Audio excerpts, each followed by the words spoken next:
Top 5 tips for decongestion. Hey! This time of year, it's all I hear.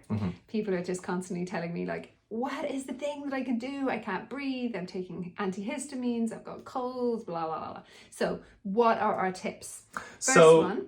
Biggie, and probably the most fun one to do, particularly if you're feeling congestion and a little bit sick with that congestion, a great big facial steam bath.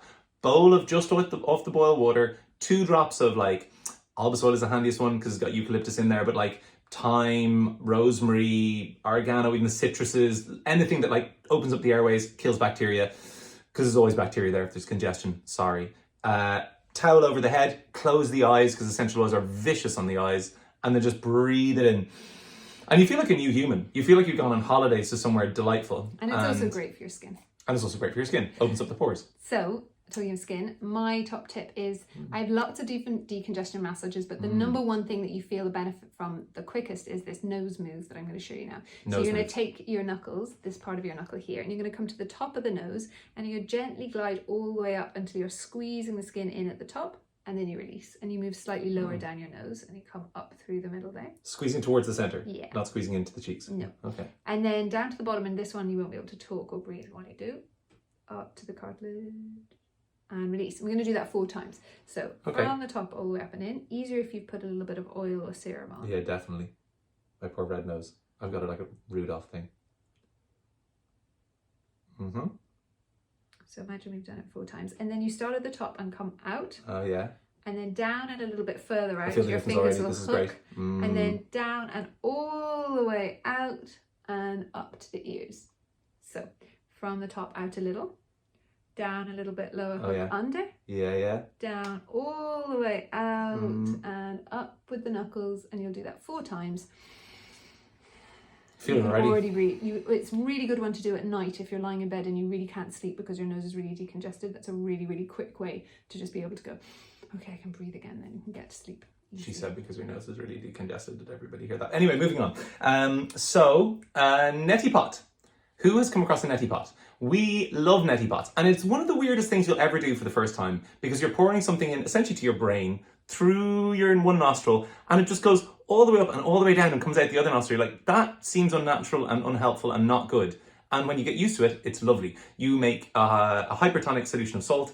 Hypertonic solutions of salt help to draw essentially kind of clogged up, moisty stuff and then pull it out of your nose. And you don't see stuff coming out, you just see the water, but it's got an amazing effect, particularly for people with chronic rhinitis or allergies that might be affecting, like dust mite allergies, that sort of stuff that really crops up in winter where the houses are really closed and sealed. This is a great thing to do for your winter time. One thing that is a really important tip that people don't really seem to say online anywhere is that it's really important to get the residual water out of your nose. Otherwise, you're going to make that decongestion much worse and you're going to end up with something like a cold. So at the end of the neti point, it's really, really important that you shake your head really quite violently up and down, or even bend into a forward fold and shake your head quite violently while you're down, because you've got to get the residual moisture out of there. If it sits around in there, it can cause really not things good to happen. So you really just got to clear. And speaking of shaking your head, Finn's top tip for decongesting, I can't even remember where I heard this, but it really, really works. So what you do is you first breathe in through whatever remaining of nose particles you have, or nose, whatever entryway you have. Breathe in and breathe out. When you fully breathe out, pinch your nose closed and then nod your head back and forth 3 times, slowly, all the way back.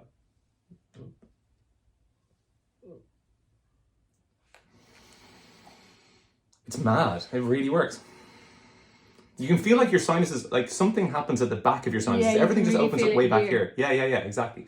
So that's a magic one. If you're stuck and you're really aggravated by like clogged sinuses, it's a great one to do. In the middle of the night, if you don't wake your partner, there you go.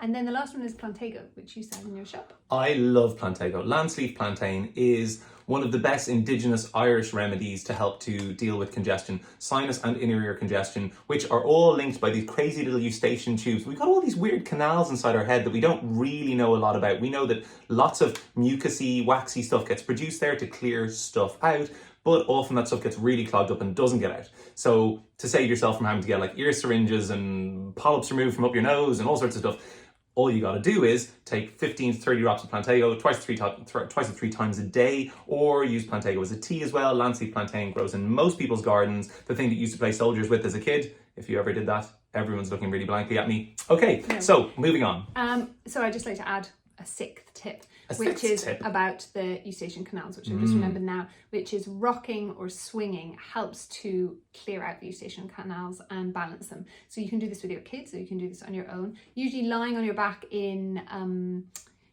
not child's pose, rocking baby pose is a really good one. You can look it up online. You hold onto your feet and you rock side to side across your back is a really good one. Or if you happen to have a swing in your garden or a hammock, any kind of swinging or rocking motion is a really, really good balance of the eustachian canals, especially good for little kids who tend to get ear infections or that kind of thing. Try to get them swinging or rocking every single day, especially before bed. Yeah, if you're suffering from tinnitus, likewise, vertigo, those sorts of things, anything that has some relationship to the inner ear cochlea stuff, just to move stuff out.